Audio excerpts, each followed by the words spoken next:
get ready with me while I talk to you guys a little bit about myself and some fun facts that people probably don't know. Kind of start from the beginning. I was born in Chicago, and then a few months after I was born, we moved overseas. We lived in Ukraine for 7 years, Czech Republic for 3. So I was 10 when we moved back to the States. But when I was in Ukraine, I went to a Russian school, so I spoke fluent Russian and English. One difference between here and Ukraine is that we had Saint Nick. We didn't have Santa Claus. So when I moved back to the States, all of my friends believed in Santa Claus, and I thought they were so dumb. Didn't realize it was like this big of a thing.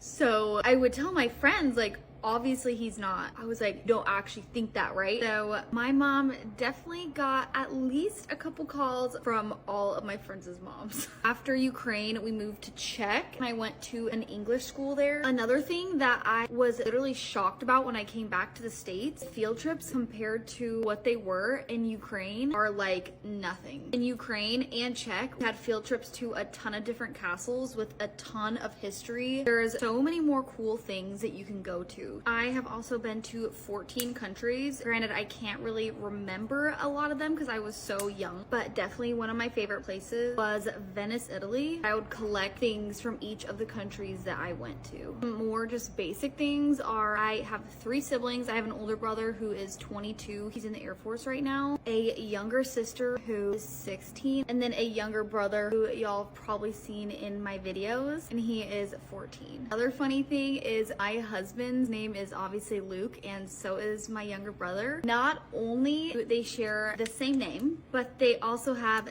the exact same birthday.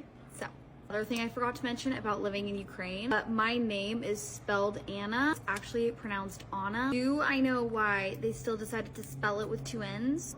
No. So literally everyone calls me Anna no matter how many times I tell them it's Anna. But I've gotten to the point where I just feel bad correcting people because I don't know how to say it nicely. Like, how do you say, oh, it's Anna nicely? I don't know how. So I figure eventually they'll start to catch on, and if they don't, then whatever. I am 21 years old. Birthday is April 17th. I lived in Colorado, and I was there until me and Luke recently just moved to Florida this past September, but we literally love it here. Another thing about our wedding is I was literally in the hospital 2 days before we got married. I have my associate's degree in cosmetology, but I definitely like doing hair the best. It's definitely a lot more to tell, so many more stories, but that is all I can think of right now. So let me know if you guys have any questions in the comments, and I love you.